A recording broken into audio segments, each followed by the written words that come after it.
कबीर पंथ में भी कुछ ऐसे साधु हुए जो कबीरदास जी को भी धर्म के मकड़ जाल में फंसा करके कहीं अवतार साबित करना चाहे, कहीं कहे वो प्रहलाद के अवतार हैं, कहीं कहे कि वो गुरु परंपरा को मानते थे, कहीं कहे वो रामानंद के शिष्य थे। आदिया जबकि कबीर जी रामानंद के शिष्य नहीं थे, क्योंकि रामानंद जी का रास्ता अलग था, कबीर जी का रास्ता अलग था, तो रामानंद जी कबीर के गुरु कैसे हो सकते हैं? लेकिन यथार्थवादी ताकतों ने रामानंद जी को ऊंचा दिखाने के लिए कबीर जी को छोटा दिखाने के लिए रामानंद का शिष्य बना दिया। कबीर है कि मरते नहीं, इस पुस्तक में विस्तार से कबीर जी के असली चरित्र को उभारा गया है और कैसे ब्राह्मणवाद, यथार्थवाद कैसे कबीर के विचारों के, धर्म के नाम पर उनके कुछ तथाकथित शिष्यों ने ब्राह्मणवादी व्यवस्था में मिलाने की कोशिश की।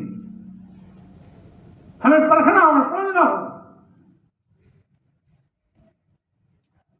कबीर जी इंसानियत के पुजारी थे, वो न हिंदू थे न मुसलमान थे। कुछ लोग कहते हैं कि ब्राह्मणी के पेट से पैदा हुए, जुलाहा के यहां पालन हुआ, दोनों को उनका संस्कार था। अरे भाई, इस देश में जितने भी मुसलमान हैं वो कहीं बाहर से आए हैं क्या? यही के लोग कन्वर्ट हुए हैं। आज जितने भी अंसारी हैं, जितने भी जुलाहे हैं, ये सब पहले कोरी थे।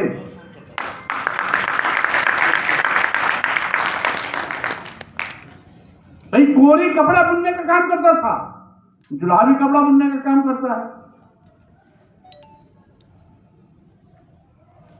तो ये भी तो हो सकता है कोरी समाज में पैदा हुए हो, इस्लाम धर्म कबूल कर लिया, अंसारी बन गए हो, ये भी तो हो सकता है।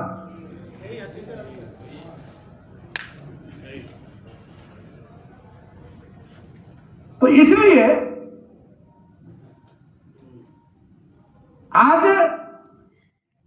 हम विचार की पूजा करते हैं। आज कबीर जी के विचार इतने क्रांतिकारी हैं जो समग्र मानव समाज को सशक्त बना करके समतामूलक समाज बनाने की प्रक्रिया को अमली जामा दे सकते हैं। महान संत कबीर जी का जो प्रभाव था संत दादू पर भी था। दादू पंथ चलाया 16वीं शताब्दी में। दादू पंथ संत दादू ने चलाया था, वो भी धोबी समाज में पैदा हुए थे, जिसमें राजस्थान के जयपुर और अजमेर के राजपूताने उनके बड़े पैमाने पर शिष्य हुआ करते थे। यही नहीं, संत जगजीवन राम जी, संत जगजीवन दास जी पर भी कबीर की छाप थी, और संत वीरभान जी जिन्होंने सतनामी पंथ चलाया, सतनामी पंथ, उसमें भी, सतनामी पंथ में भी कबीर जी के विचारों की छाप दिखाई पड़ती है। इसके साथ ही साथ शाहजहां का बेटा बादशाह दारा शिकोह,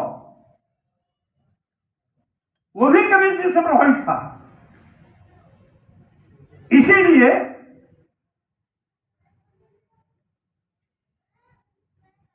उन्होंने हिंदू मुस्लिम भाईचारे की बात शुरू की। ये कबीर जी का छाप था। और यहां तक कि गुरु नानक जी पर भी संत कबीर के विचारों की छाप आपको देखने को मिलती है।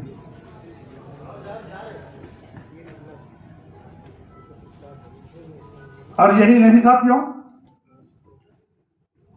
आज इस देश में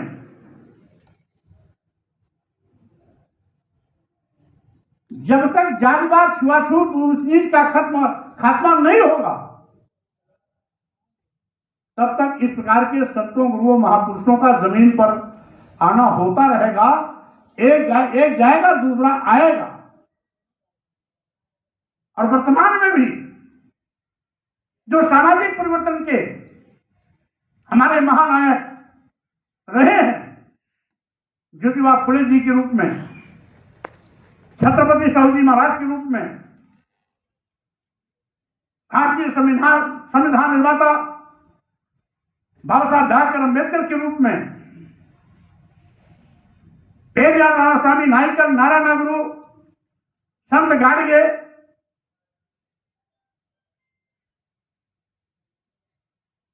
शहीद बाबू जगदेव कुशवाहा जी, महामना रामस्वरूप वर्मा जी, पेरियार ललई सिंह यादव जी और सामाजिक परिवर्तन के महानायक मानवर कांशीराम साहब जी, इनका भी मकसद वही था जो हमारे संतों का मकसद था।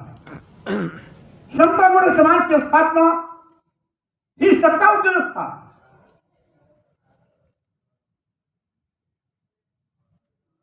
और यहां तक कि मानवर काशियान जी तो सार्वजनिक सभाओं में कई बार कहे थे। एक बार इलाहाबाद में एक पत्रवार्ता में मैं भी मौजूद था। हिलचिको होटल सिविल लाइन में मानवर काशियान जी की प्रेस हो रही थी, तो पत्रकारों ने काशियान साहब से पूछा, आपके सामाजिक परिवर्तन की सोच क्या है, आप कैसा भारत चाहते हैं? तो उन्होंने मुस्कुराते हुए एक लाइन का उत्तर दिया, मैं सम्राट अशोक के सपनों का भारत बनाना चाहता हूं।